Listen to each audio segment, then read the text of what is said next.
how about now? Okay, it looks like it's working finally. Alright.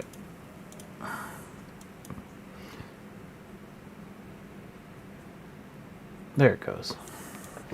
Okay, so if you haven't been here before, Tuesday night is very exciting. It's historical document night. Can't you just like feel the excitement in the air on historical document night? Tuesdays for history. So every Tuesday we go through some historical documents, and lately, and now for the final time, we're going through the Federalist Papers, which sounds like the most boring thing in history, but it's been surprisingly enlightening. This was basically, so the founders were like, all right, the Articles of Confederation, we're a country, we have the Articles of Confederation. Oh no, the Articles of Confederation are the worst thing that a government has ever made. Oh wait, hold on, I need to restart that, because it's giving me a...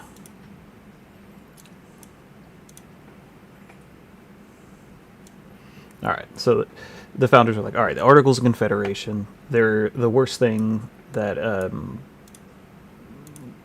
government has ever done. It's not working. It's having a lot of problems. Not having a good time. It's not working out. So they went and they were like, they got a big convention together, and they wrote the Constitution, the big famous Constitution. So what did they do?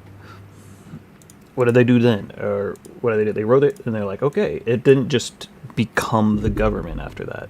It was, they had to ratify it. They get all the states to get on board with it.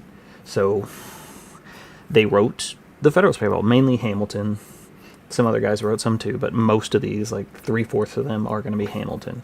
And basically he would post these in newspapers or pamphlets or flyers or whatever, and wherever they get to read it, to get people on board with the Federalist Papers.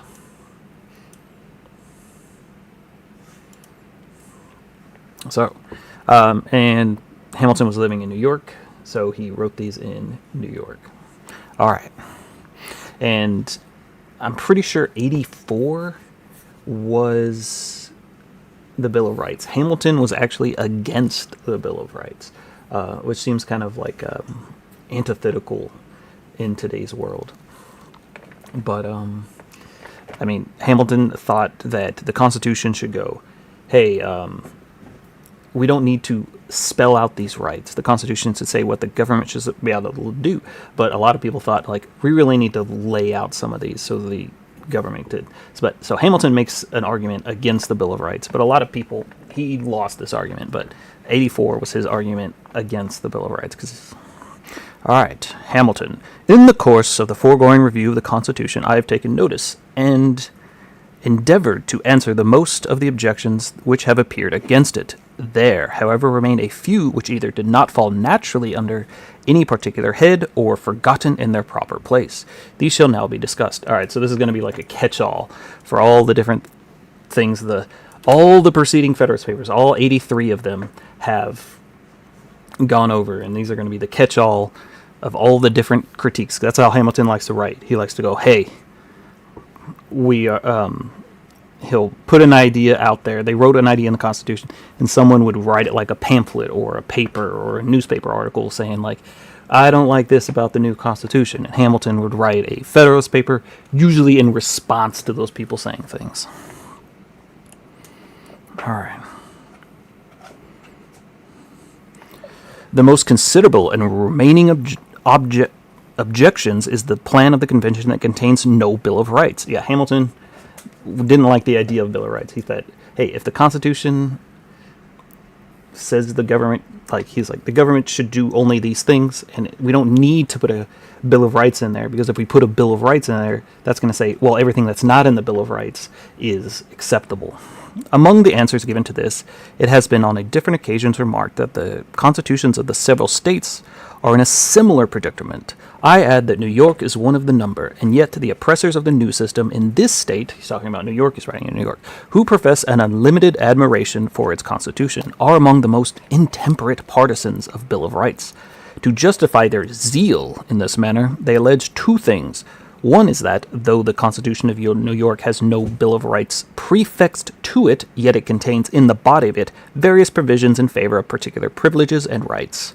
So the New York Constitution, he's going to compare constitutions a lot of different states. His idea was like, hey, we're going to look at all the different states and take the best ideas from all the states. That was a big idea in the Federalist Papers, which in substance amounts to the same thing. The other is that the Constitution adopts in their full extent the common and statute law of Great Britain, in which many other rights not expressed in it are equally secured.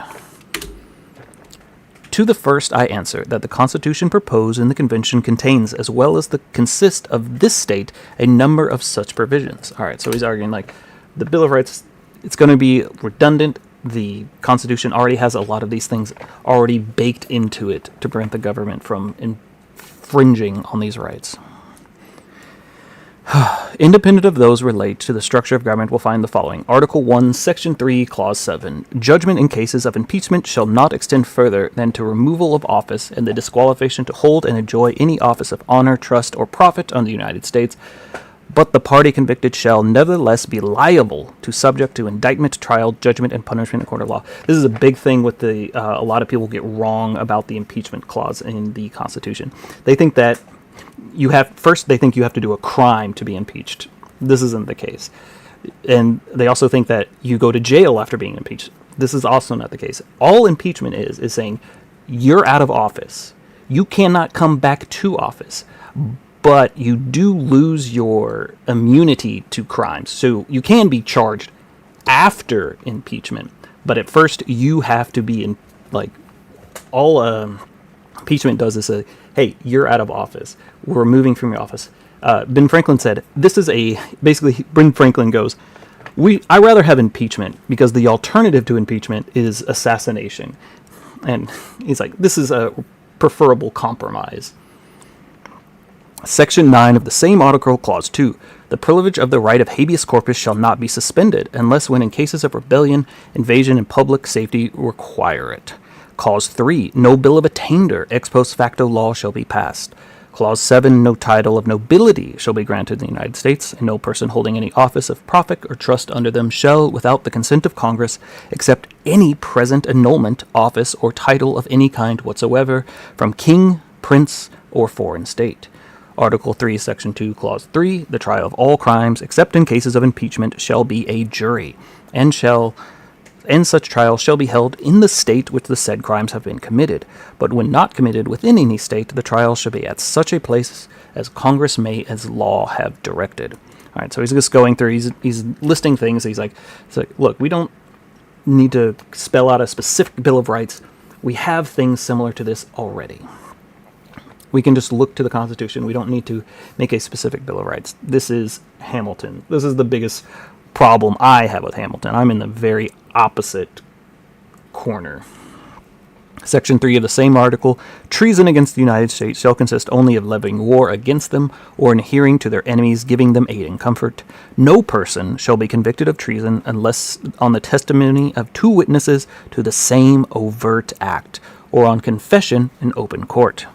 And Clause 3 of the same section, that the Congress shall have the power to declare the punishment of treason, but no attainder of treason shall work corruption of blood or forfeiture except during the life of the person attainted. It may well be a question whether these are not upon the whole of equal importance, with which is to be found in the Constitution of this state, the establishment of the right of habeas corpus, the provision of ex post facto laws, and the title of nobility, to which we have no corresponding provision in our Constitution. So he's listing all the things. He's still going through. He's making a point. He's like, hey, the Bill of Rights his argument is the Bill of Rights is not necessary. We can just add things to the Constitution. We don't need to have a separate Bill of Rights for this thing. Are perhaps the greater securities to liberty and republicanism, little r republicanism, than in any it contains, the creation of crimes after the commission of the fact, or in other words, the subjecting of men to punishment for things which they were done, or breaches of no law, and the practice of arbitrary imprisonments have been in all ages the favorite and most formidable instruments of tyranny. The observations of the judicious Blackstone in reference to the latter are well worthy of recital. To bereave a man of life, says he, or by violence to confiscate his estate without accusation or trial, would be so gross and notorious an act of despotism as at once may convey the alarm of tyranny throughout the whole nation, but confinement of the person, but secretly hurrying him to jail, where his sufferings are unknown or forgotten, is it a less public, a less striking, and therefore a more dangerous engine of arbitrary government, and a remedy for this fatal evil that everywhere particularly emphatical in his incumbus on the Habeas Corpus Act, which is one place calls a bulwark of the British Constitution. All right, so I don't really see what his argument is here. He's like, okay, we don't need the Bill of Rights. We have these things in the Constitution. But my argument back would be just be like, well, we can have more things, Hamilton. We don't have to just have these things that are in there. He's like, look, we don't need it. We have all these things already in the Constitution. Yeah, and those things are great. We should have more of those. Nothing need to be said to illustrate the importance of prohibition of the titles of nobility. This must truly be denominated the cornerstone of little r republican government. For so long as they are excluded, there can never be a serious danger that the government will be any other than that of the people. The second is that the pretended establishment of the common and state law by the Constitution. I answer that they are expressly made subject to the alterations and provisions as the legislature shall from time to time make concerning the same. They are therefore a moment of liable to repeal the ordinary legislative power, and of course have no constitutional sanction. The only use is the declaration was to recognize the ancient law and to remove doubts which may have been occasioned by the Revolution. This consequently can be considered as no part of the Declaration of Rights, which under our Constitution must be intended as limitations of the power of government itself. Okay, let's see where he's going with this one.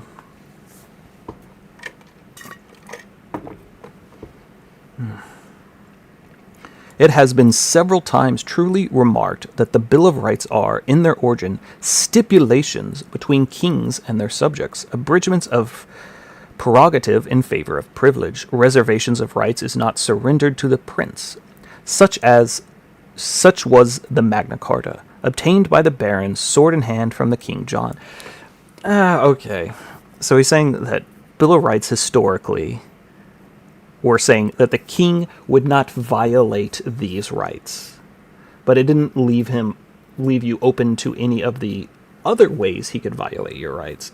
So it's better to just say, this is what the government can do, than saying that the government can't do this. That's his argument. Such were the subsequent confirmations of the charter by succeeding princes. Such was the petition of right assented by Charles I in the beginning of his reign. Such also was the Declaration of Rights presented by the Lords and Commons to the Prince of Orange in 1688, and afterwards thrown into a form of an Act of Parliament called the Bill of Rights. It is evident, therefore, that according to their primitive signification, that there is no application to constituents professedly founded upon the powers of the people, and executed by their immediate representatives and servants. Here, in strictness, the people surrender nothing, and that they retain everything. They have no need for particular reservations. Quote, we, the people of the United States, to secure the blessings and liberty to ourselves and our prosperity, do ordain and establish this Constitution for the United States. Here is a better recognition of popular rights than volumes of those aphorisms which make the principal figures in several of our state bills of rights, and which would sound much better in a treatise of ethics than in the Constitution of Government. All right. Cool thing to think here is that a lot of these Federalist Papers, they're arguments for the Constitution, but it's a democracy. Hamilton lost this fight. He made a big fight for this, and he lost. He lost big time on this one. The Bill of Rights is like considered one of the best parts of the Constitution, and Hamilton didn't even want it. But a minute detail of particular rights is certainly far less applicable to a constitution like that under consideration, which is merely intended to regulate the general political interest of the nation, than to constitute, which has the regulation of every species of personal and private concerns. If, therefore, the loud clamors against the plan of the convention on this score are well founded, no epithets or reprobation will be too strong for the constitution of this state. The truth is that both of them contain all which, in relation to their objects, is reasonably to be desired. I go further and affirm that bills of rights, in the same sense and to the extent which they are contended for, are not only unnecessary in the proposed constitution, but would even be dangerous. Okay, so he's taking his argument way further than he was before. He was saying, all right, the Bill of Rights is unnecessary. That we're saying what the government, we're already telling the government can do. These things are already implicit in the Constitution. We don't need a Bill of Rights. Now he's saying it's dangerous. Okay. I'm glad Hamilton lost this fight. Let's go there. All right. They would contain various exemptions to power not granted, and on this very account would afford colorable pretext to claim more than were granted. For why declare that things shall not be done when there is no power to do? Why, for instance, should it be said that the liberty of the press shall not be restrained, when no power is given by which the restrictions may be imposed? Okay, so he's going down this line of argument. So go on. Why do we need to say that there's freedom of the press? The Constitution doesn't give the government any power to do that. So we don't need to say it. We just need to say that the government doesn't have the ability to do it. So why do we need to say they can't do it? All right, let's see where he takes this. I will not contend that such a provision would confer a regulating power, but it is evident that it would furnish the men disposed to usurp a plausible pretense for claiming that power. They might urge with a semblance of reason that the Constitution ought not to be charged with the absurdity of providing against the abuse of authority, which was not given, and that the provision against restraining the liberty of the press afforded a clear implication that a power to prescribe proper regulations concerning it was intended to be vested in the national government. This may serve as a specimen of the numerous handles by which was given to the doctrine of constructed powers, by indulgence of an justice zeal for a Bill of Rights. All right.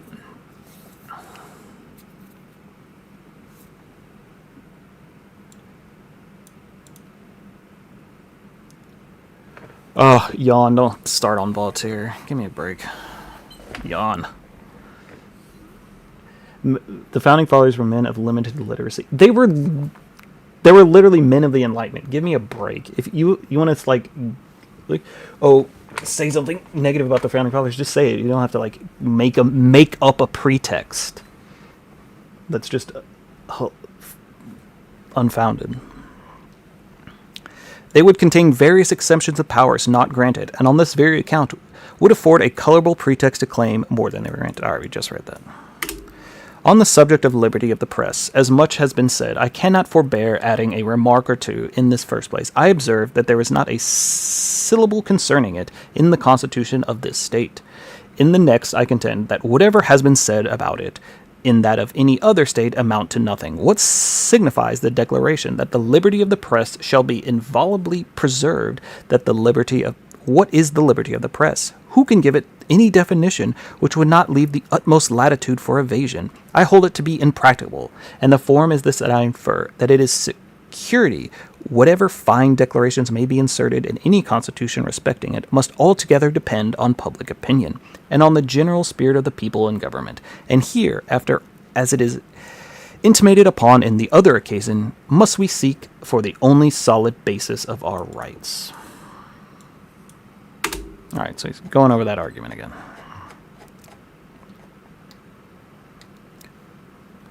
There remains but one other view on this matter to conclude the point.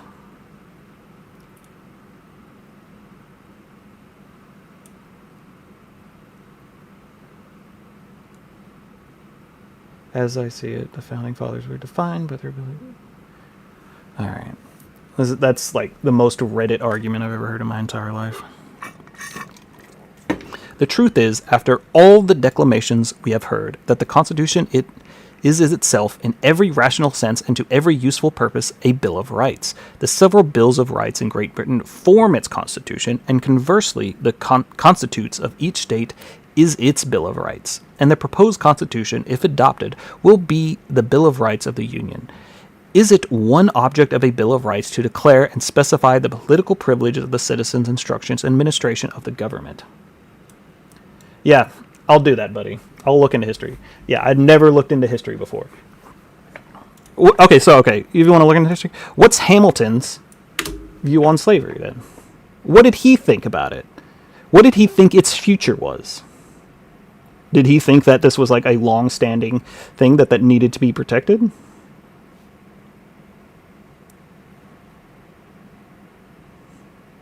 Okay.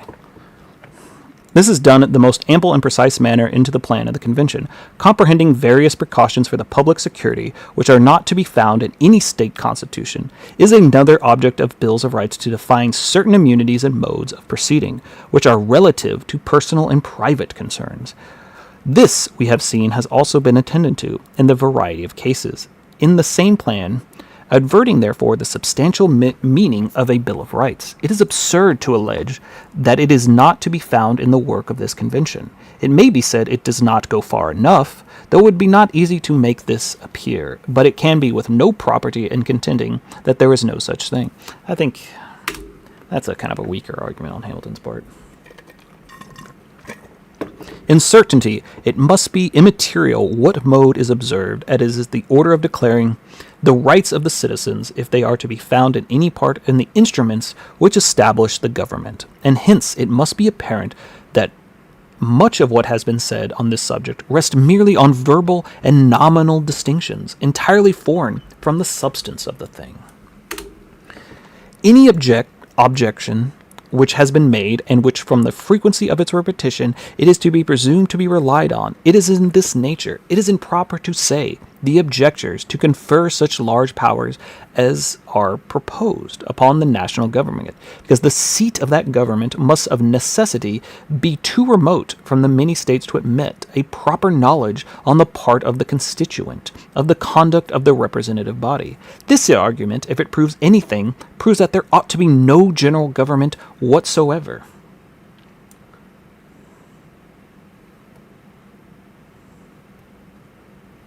That's just not true. You're switching topics. You're changing things. I'd ask you a simple question, and now you're like, oh, crap. Damn, I was really wrong about that. I was completely oppositely wrong. So, oh, man, I got to change the subject. They were feudal lords now. Oh, first they were about stopping slave rebellions. Oh, no, now they're feudal lords with standing armies. Like, come on. Stay on topic. Dude, you can read. It's on the title. For the powers of which it seems to be agreed upon on all hands ought to be vested in the Union, cannot be safely entrusted to a body which not under every requisite control, but there are satisfactory reasons to show that the objection in it, in reality, was not well founded. This is in most of the arguments which relate to the distant palpable illusion of the imaginary. What are the sources of information by which the people of Montgomery County must regulate their judgment on the conduct of their representatives in the state legislature? Of personal observation, they can have no benefit. This is confined to the citizens on the spot. They must therefore depend on information of intelligent men, in whom they can find. And how must these men obtain their information? Evidently from the complexion of public measures, from the public prints, from correspondence with their representatives, and with other persons who reside at the place of their deliberations. This does not apply to Montgomery County only, but to all counties at the considerable distance from the seat of government.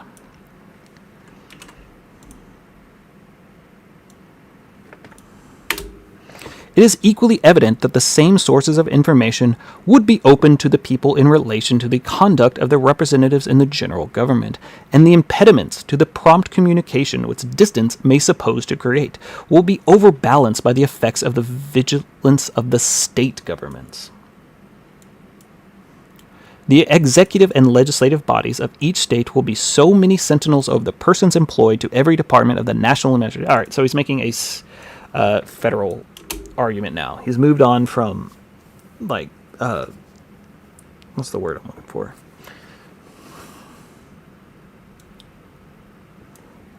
First, his first argument was like, all right, the Constitution says what the government can do. We don't need to make these specific call-outs because then it raises the question of what, if it doesn't call it out, then the government's allowed to do it. But now he's going on. It's like, also we have the state governments to also, it's their job to act as the bulwark in these rights.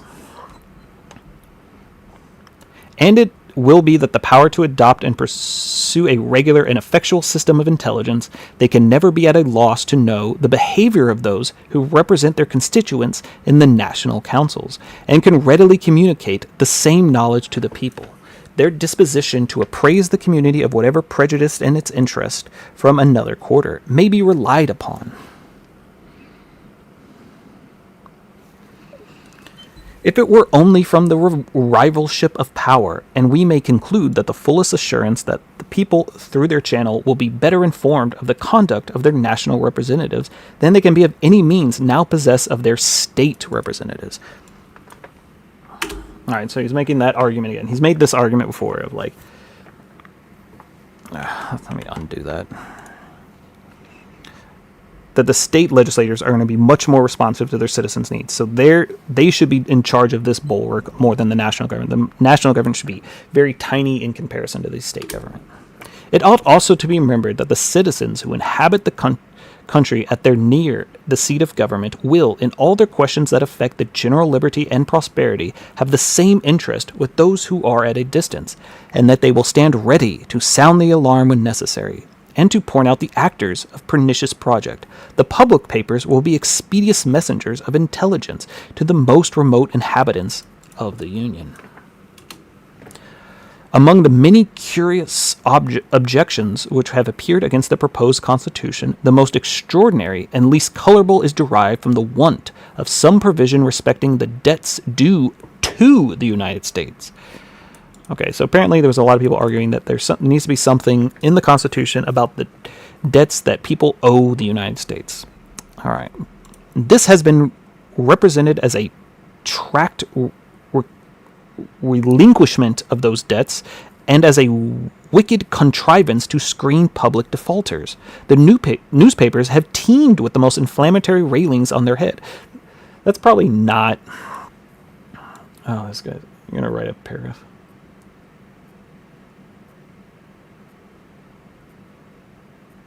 That's not true. We've been reading Hamilton. Nowhere in this entire of Hamilton's writing has he lobbied for a monarchy.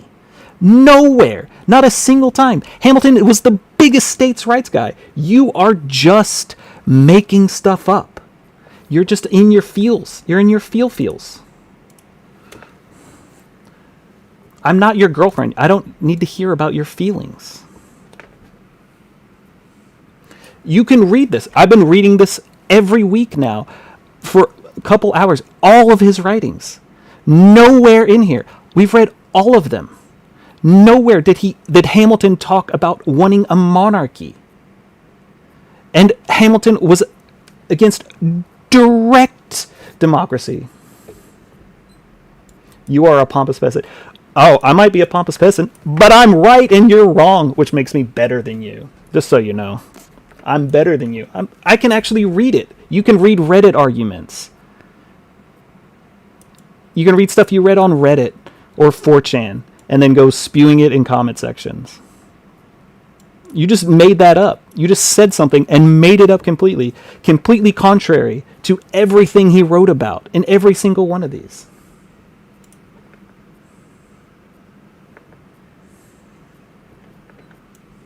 So I'll be a pompous peasant, but I'll be a correct pompous peasant.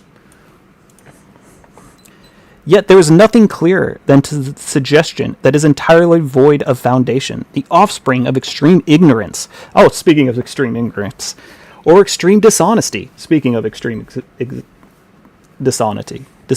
In addition, the remarks I have made upon the subject in another place, I shall only observe that it is the plain dictate of common sense. So is also the establishment doctrine of political law that states neither lose any of their rights nor are dishonored from any of their obligations by a change in the form of their civil government. The last objection of any consequence, which I at presently What disconnected? Doesn't look like it disconnected. No, that's good. Which I presently recollect, turns upon the article of expense. If it were even true that the adoption of proposed government would on occasion a considerable increase of expertise, it would be an objection that ought to have no weight against the plan. The great bulk of citizens of America, with the reason confide upon that the Union is the basis of their political happiness. Men of sense, all parties now, with few exceptions, agree that it cannot be preserved under the present system, nor without radical alterations, that the new extensive powers ought to be granted to the national head, and these require different organizations of federal government in a single body, being unsafe depository of such ample authorities. In conceding all this, the questions of expense must be given up, for it is impossible, with any degree of safety, to narrow the foundation upon which the system stands. The two branches of the legislature are, in the first instance, to consist of only 65 persons, which in the same number of which Congress under the existing Confederation may well be composed. It is true that this number is intended to be increased, but this is to keep pace with the progress of population and resources of the country. It is evident that a less number would, even in the first instances, have been unsafe, and that a continuance of the present number would, in a more advanced stage of the population, be a very inadequate representation of the people. Oh man, the guy that really wants monarchy wants a bigger Congress so more people are represented. That makes sense. Whence the dreaded augmentation in expense to spring, one source pointed out, is the multiplication of its offices under the new government. Let us examine this a little. It is evident that the principal departments of this administration under the present government are the same which will be required under the new. There are now a Secretary of War, a Secretary of Foreign Affairs, a Secretary of Domestic Affairs, a Board of Treasury consisting of 3 persons, a treasurer, assistant, clerks, etc. These offices are indispensable under any system and will suffice under a new as well as the old. As to the ambassadors and other ministers and foreign countries, the proposed constitution can make no other difference than to render their characters where they reside more respectable and their service more useful. As to the persons to be employed in the collection of revenues, it is unquestionably true that these will form a very considerable addition to the number of federal officers, but it will not follow that this will occasion an increase of public expense. It will be the most cases nothing more than the exchange of state for national officers in the collection of duties, for instance. The person employed will be wholly of the latter description. The states individually will stand no need for any of this purpose. What difference can it make if the point of expenses to pay officers of customs appointed to the state or by the United States? There is no good reason to suppose that either the number of salaries or the latter be greater than those of the former. All right, so you're saying like a lot of these offices, they're the same that they were under the Articles of Confederation. Acting like this was going to add some great expense by this change in the Constitution was not, because these offices were already pre-existing under the Articles.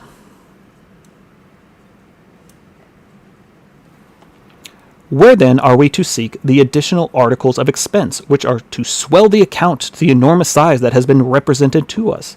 The chief item which occurs to me respects the support of the judges of the United States.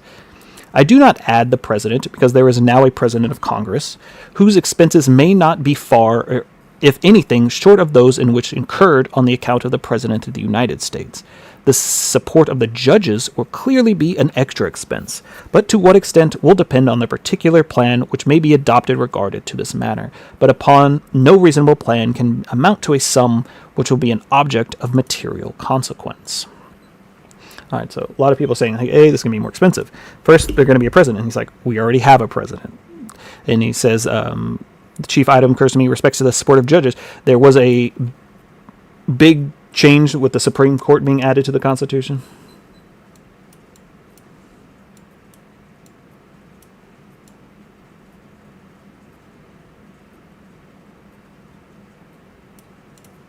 Alexander's underlying arguments in the Federalist Papers. And where are you reading this?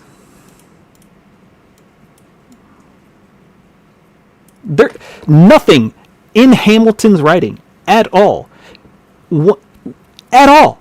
anywhere, says he wants the president to have monarch-like powers. Nowhere. This is just some guy that wrote this opinion. On Reddit, probably. Are you on Reddit or 4chan? I can't tell. These are Reddit tier arguments. That's not a site. This is just the Alexander Hamilton's underlying arguments in the Federalist Papers say that he said this. He doesn't say this. I'm citing the site. This is Hamilton's writings. This is the source. Go find it. Get in the Federalist Papers. Go find it where he says, oh man, the president's going to be like the king. Find it. I've read the whole thing. You can go check my stream logs. They're all there. Go watch them all. I've read the entire thing. All of his writings. Go find it. Give me some views. I appreciate it. Now you're just Googling stuff like, oh, did Hamilton want a monarchy? I gotta find it real quick. And then you found another 4chan argument saying it. Whether are there to seek the new editions of article... Okay, we just read that. Let us now see where the counterbalance any extra expense may attend the establishment of the proposed government. The first thing which presents itself is a great part of the business which now keeps Congress sitting through the year will be transacted by the president. Even the management of foreign negotiations will nationally devolve upon him, according to the general principles concerning with the state senate, and to subject their final concurrence. Hence it is evident that the proportion of the year will suffice for the session of both the Senate and the House of Representatives. We may now suppose about a fourth for the latter and third, or perhaps half of the former. The extra business of treaties and appointments may give the extra occupation to the Senate. From the circumstance we may infer that.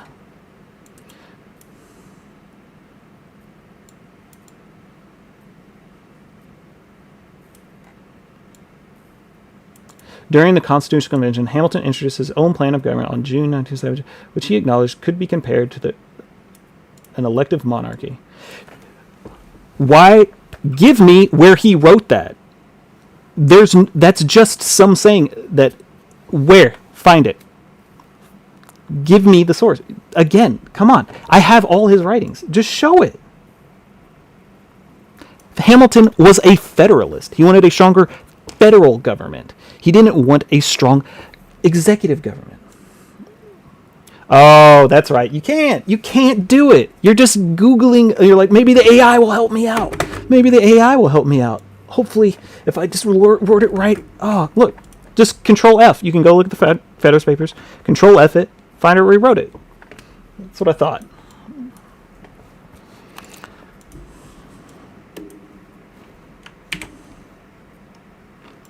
Let us now see where there is to counterbalance any extra expense that may be attended the establishment of the proposed government. The first thing which presents itself is a great part of the business which now keeps Congress sitting through the year will be transacted in the executive branch, even with the management of foreign negotiations naturally devolve upon him, according to the general principles consorted with the Senate, and the subject of their final occurrence. Hence is evidence. Oh, this is important. During the when he was talking about the executive branch, this will be great. This will help this guy learn something. When they were talking about foreign relations, he was like, we want the head of the state during foreign relations, all approvals with the Senate, all laws have to be passed by the Senate. The Senate and the executive will share the branch. Oh, man. What does that not sound like? Like sound like a monarchy? No, that sounds like the Senate and the president are in control of that. They're devolving the power of the president into the Senate. Huh. It's kind of like the opposite of what you just said. That's cool. Hence, it is evident that a portion of the year will suffice to the session of both the Senate and the House of Representatives. We may suppose a fourth for the latter and a third or perhaps half for the former. The extra business of treaties and appointments may give the extra occupation to the Senate. From this circumstance, we will infer that the House of Representatives shall be increased greatly beyond its present number. The House of Representatives shall be increased greatly beyond its present number. There will be a considerable savings of expense from the difference between the constant session of present and the temporary session of future Congress. But there is another circumstance of great importance in the view of the economy. The business of the United States has hitherto occupied the state legislatures as well as Congress. The latter has made the requisitions which the former had to provide for. Hence, it has happened that the sessions of the state legislatures have been protracted greatly beyond what is necessary for the execution of the mere local businesses of the states. More than half of their time have been frequently employed by the matters which related to the United States. Now the members who compose the legislature of the several states among the 2,000 and upward, which number have hitherto performed what under the new system have been done, for instance, by 65 persons, and probably at no future period above fourth or fifth that number. The Congress, under the proposed government, will do all the business of the United States themselves without the intervention of the state legislatures, who thenceforth will have to attend to the affairs of the particular states and will not have to set on any proportion as long as they have hitherto done.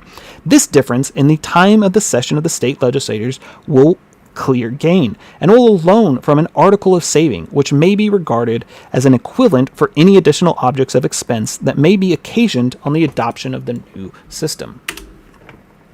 The result of these observations and the sources of their additional expenses from the establishment of the prose constitution are much fewer than may have been imagined, and they are counterbalanced by considerable objects of savings, and that while the questionable on the side of which scale will be preponderant, it is certain that the government less expensive would be incompetent to the purposes of the Union. All right, it's 84 done. A lot of that last one was boring, talking about funding.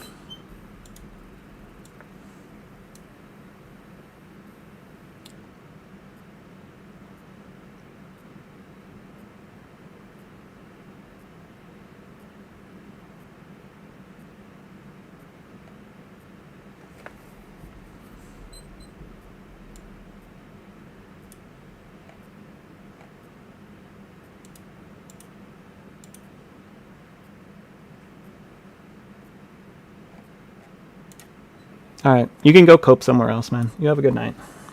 I'm not reading all your shit.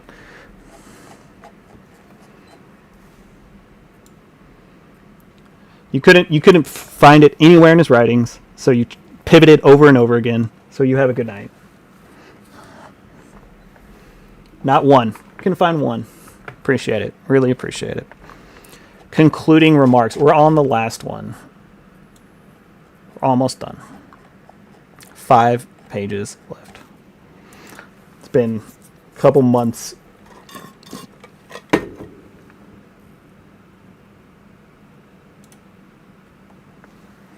All right. Hamilton, the state of New York. According to the formal divisions of this subject of these papers announced in my first number, there would appear still to remain for the discussion of 2 points: the analogy of the proposed government to your own state constitutions, the additional security which its adoptions will afford to little r republican government, to liberty, and to property. But these heads have been fully anticipated and exhausted in the progress of the work, and it would now scarcely be possible to do anything more than repeat in the more delineated form what has been hitherto said, which the advanced stage of the question and the time already spent upon it conspire to forbid. It is remarkable that the resemblance of the plan of the convention to the act which organizes the government of the state holds, not less with regard to the many supposed defects than to the real excellence of the former. Among the pretended defects are the re-eligibility of the executive and the want of the council, the omission of the former Bill of Rights, the omission of providing the respected to the liberty of the press. These are several others which have been noted in the course of our inquiries as much chargeable on the existing constitution of the state as on the one proposed for the Union. And a man must have slender pretensions to consistency, who can rail at the latter for the imperfections which he finds no difficulty in excusing the former, nor indeed can there be a better proof of the sincerity and affliction of some of the zealous adversaries of the plan of which the convention among us, who profess to be devoted admirers of the government under which they live, than the fury for which they have attacked the plan, for matters in regard to which our own constitution is equally or perhaps more vulnerable.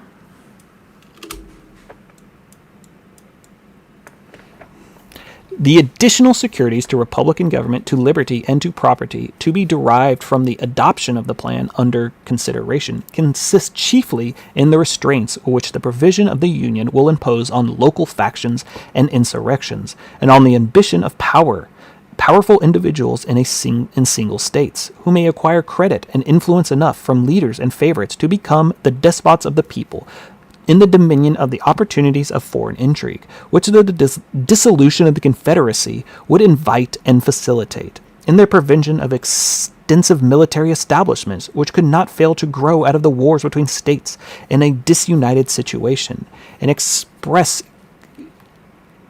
guarantee of little r republican form of government to each, in the absolute and universal exclusion of titles and nobility, and in the precautions against the repetition of these practices on the part of state governments, which have undermined their foundations of property and credit, and have planted mutual distrust in the breast of all classes of citizens, and have occasioned an almost universal prostration of morals. Thus, I, fellow citizens, executed with the task to assign myself with what success your conduct must determine. I trust at least you'll admit that I have not failed in the assurance I gave you, respecting the spirit by which the endeavors should be conducted. I have addressed myself purely in your judgments, and have studiously avoided those asperities? I don't know, you tell me. Which are too apt to disagree the political disputes of all parties, and which have been not little provoked by the language and conduct of the opponents of the Constitution, the charge of conspiracy against the liberties of the people, which have been indiscriminately brought against the advocates of the plan, has something in too wanton and too malignant, not to excite the indignation of every man who feels in his own bosom? What's the word? I can't. Bosom? Oh, okay. A refutation of the... Dude, he's killing me with some of these old-timey words. Calumny. Of course, I can't hear it. Come on, help me out. Calumny. The perpetual changes which have been rung upon the wealthy, the well-born, and the great have been such to inspire the disgust of all sensible men, and the unwarrantable concealments and misrepresentations which have been various ways practiced to keep the truth from the public eye, have been a nature to demand the reprobation of all honest men. It is not impossible that these circumstances may have occasionally betrayed me into intemperances of expression which I did not intend. It is certain, he would get spicy sometimes. It was certain that I have frequently felt a struggle between sensibility and moderation, and in the former and in some instances prevailed. It must be my excuse that it has neither often nor much.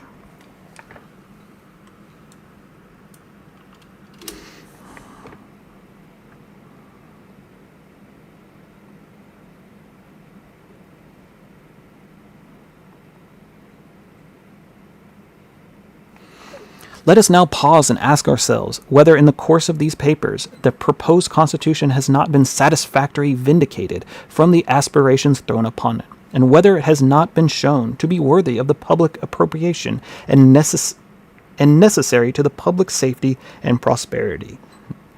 Every man is bound to answer these questions to himself according to the best of his conscience and understanding, and to act agreeable upon the genuine and sober dictates of his judgment. This is the duty from which nothing can give him dispensation.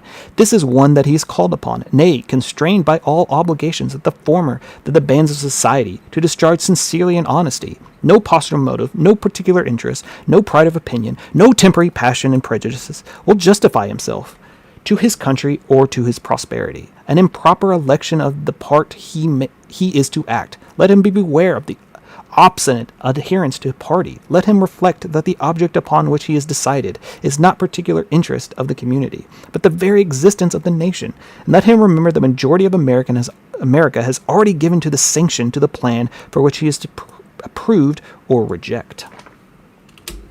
I shall not dissemble that I feel the entire confidence of the arguments which recommend the proposed system to your adoption, and that I am unable to discern any real force by which it has been opposed. I am persuaded that it is the best which our political situation, habits, and opinions will admit, and superior to any the revolution has produced. Concessions on the part of the friends of the plan that it has not a claim to absolute perfection, and have afforded matter no such triumph to its enemies. Why, say they, should we adopt the imperfect thing? Why not amend it and make it perfect before it is irrevocably established? It may be plausible enough, but it is only plausible. In the first place, I remark that the extent of these concessions has been greatly exaggerated. That it has been stated that has amounting to the admission that the plan is radically defective, and then without material alterations, the rights and the interest of the community cannot be safely confided in it. This, as far as I understood the meaning of those who have made concessions, is an entire perversion of their sense. No advocate of the measure can be found who will not declare as his sentiment that the system, though it may not be perfect in every part, upon the whole, a good one, is the best that the present views and circumstances of the country will permit, and is such as one of the promises every species of security which a reasonable people can desire. I answer in the next place, that I should esteem to the extreme imprudence of prolong the precarious state of our national affairs, and to expose the Union to jeopardy of successive experiments in the chimeral pursuit of a perfect plan. I never expect to see a perfect work from an imperfect man. The result of deliberations of the collective bodies must necessarily be a compound, as well as errors and prejudices, as of the good sense and wisdom of the individuals of whom they are composed. The compacts, which are to embrace the 13 distinct states in a common bond of amity and union, must as necessity be a compromise of many dissimilar interests and inclinations. How can perfection spring from such materials? The reason assigned to the excellent little pamphlet lately published in this city are unanswerable to show the utter improbability of assembling a new convention, under circumstances in any degree so favorable to a happy issue as those that were in the late convention met, deliberated, concluded. I will not repeat the arguments there used, as I presume the production itself has an excessive circulation. It is certainly well worthy that the perusal of every friend of this country. There is, however, one point of light which the subject of amendments still remains to be considered, and in which has not yet been exhibited to public view. I cannot resolve to conclude without first taking the survey of this aspect. It appears to me susceptible of an absolute demonstration that it would be far more to obtain subsequent than the previous amendments to the Constitution. The moment an alteration is made in the present plan, it becomes the purpose of adoption, a new one, and must undergo a new decision of each state.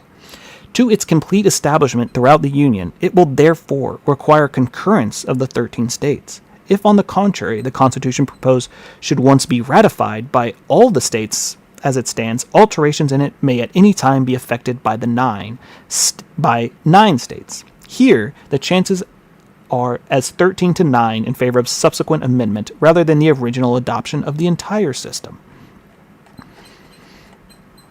He's like, all right. We can always fix it later. That's his argument. It'll be easier to fix later than now. This is not all. Every constitution for the United States must inevitably consist of a great variety of particulars in which 13 independent states are to be accommodated in their interest or opinions of interest. We may of course expect to see, in any body of men charged with the original formation, very different combinations of the parts upon different points. Many of those who form the majority on one question may become the minority on a second, and on association dissimilar to either may constitute the majority on a third. Hence the necessity of molding and arranging all the particulars in which to compose the whole in such a manner as to satisfy all the parties to the compact, and hence also an immense multiplication of difficulties and casualties in obtaining the collective assets to the final act. The degree that the multiplication must evidently be in a ratio to the number of particulars and the number of parties. But every amendment to the Constitution, if once established, would be a single proposition, and might be brought forwardly singly. There would be no necessity for management or compromise in relation to any other point, no giving nor taking. The will of the requisite number would be at once bring a matter to a decisive issue, and consequently, whenever 9, or rather 10 states, were united in a desire of a particular amendment, that amendment must infallibly take place. There can therefore be no comparison between the facility of effecting an amendment than that of establishing the first instance in a complete constitution. In opposition to the probability of subsequent amendments, it has been urged that the persons delegated to the administration of the national government will always be disinclined to yield upon the portion of the authority by which they once possessed. For my own part, I acknowledged a thorough conviction that any amendment which may, upon mature consideration, be thought useful will be applicable to the organization of the government, not the mess of its powers. And on this account alone, I think there is no weight in the observation just stated. I also think there is little weight in it in any other account.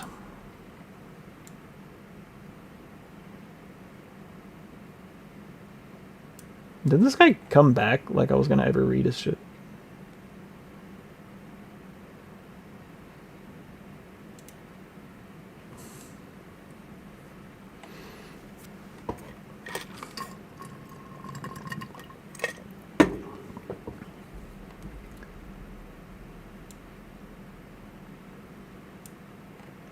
This guy came back like I was actually going to ever read any of his comments.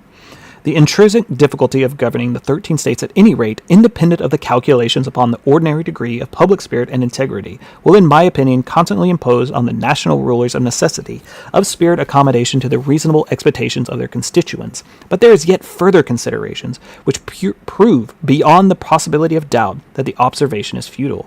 It is that the national rulers, whether the 9 states concur, will have no opinion upon the subject.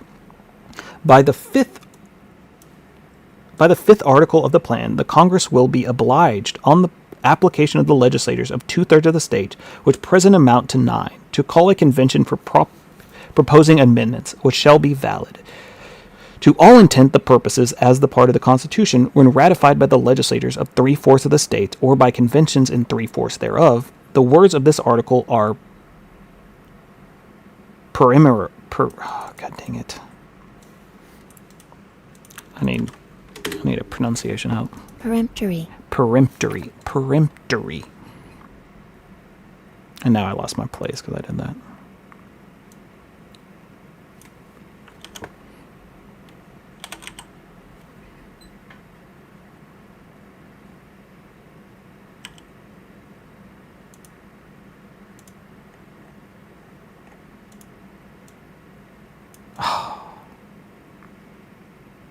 Okay. By the 5th article of the plan, Congress will be obliged, on the application of legislators by 2/3 of the states, which present them an amount of 9 at the time, to call the convention for proposing amendments, which shall be valid to all intents and purposes as a part of the Constitution, when ratified by the legislatures of 3/4 of the states, or by conventions of 3/4 thereof. The words of this article are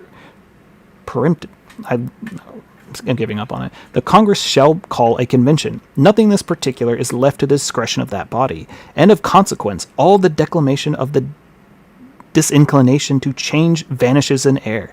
Nor, however difficult it may be supposed to unite 2/3 or 3/4 of the state legislatures in amendments which may affect a local interest, can there be any room to apprehend any such difficulty in a union on points which merely relative to the general liberty or security of the people, which may safely rely on the disposition of state legislators, erect barriers against the encroachments of national authority?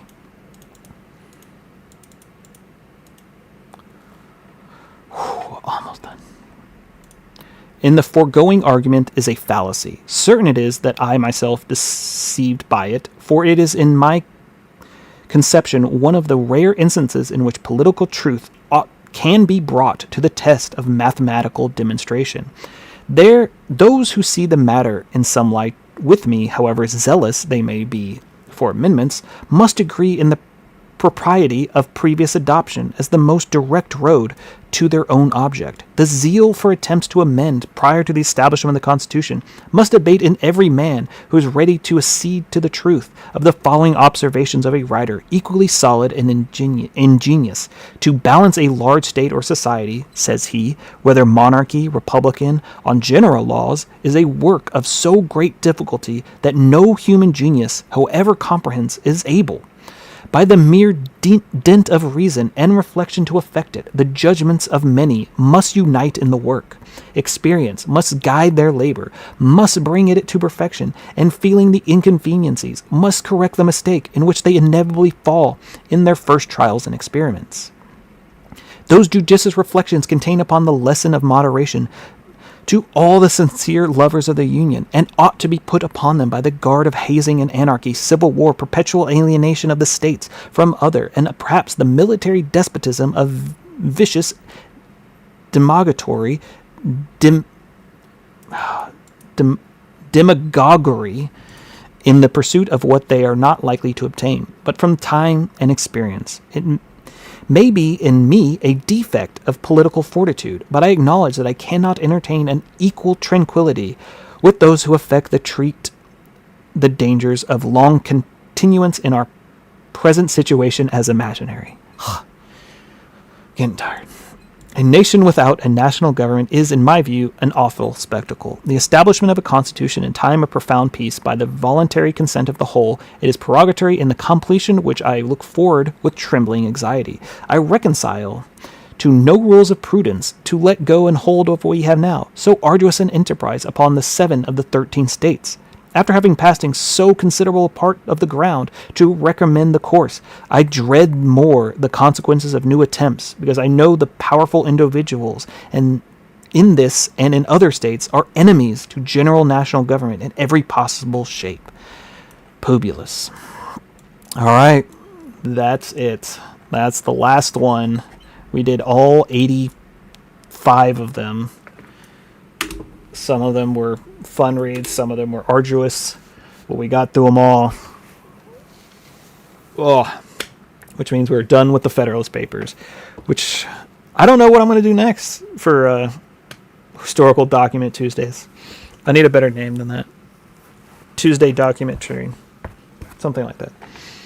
I guess since we did the Federalist Papers, I guess the next logical... I just left a comment about the income Mississippi TikTok you may like. Oh, I wish I redid that video, because I said something really stupid in it that was kind of right, but I way exaggerated the numbers. I'll look at it. Newest. Culkin 99.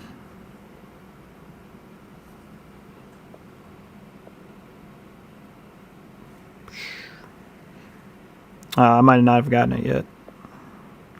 I don't got any new comments popping up. But I'll try to find it. I'll definitely go through my comments tonight. But I think I'm going to be... maybe I'll just go ahead and do the Constitution now. We just did all of Hamilton's defense of the Constitution. So I think it's time... actually, you know what might have... TikTok might have screened it.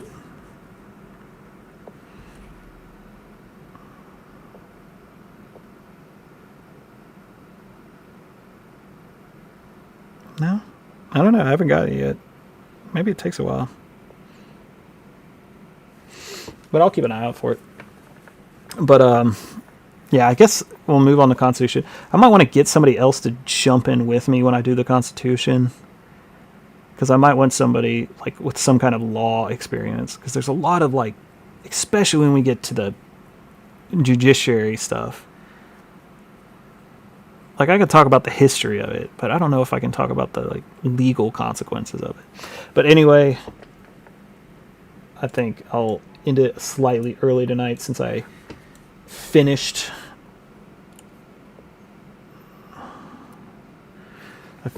Got a big accomplishment done. Anybody that's going back and watching the VODs on these, I'm sorry, it's probably really boring. Maybe you didn't want to read it yourself, but yeah, I'll be starting on the I guess we'll do the actual Constitution next week. I had a lot of fun doing this. Really interesting. A lot of things I didn't realize about the forming of the Constitution. I got through this, but hope everybody has a good night. If you got anything out of this, drop me a follow at some point. All right. Good night, everybody.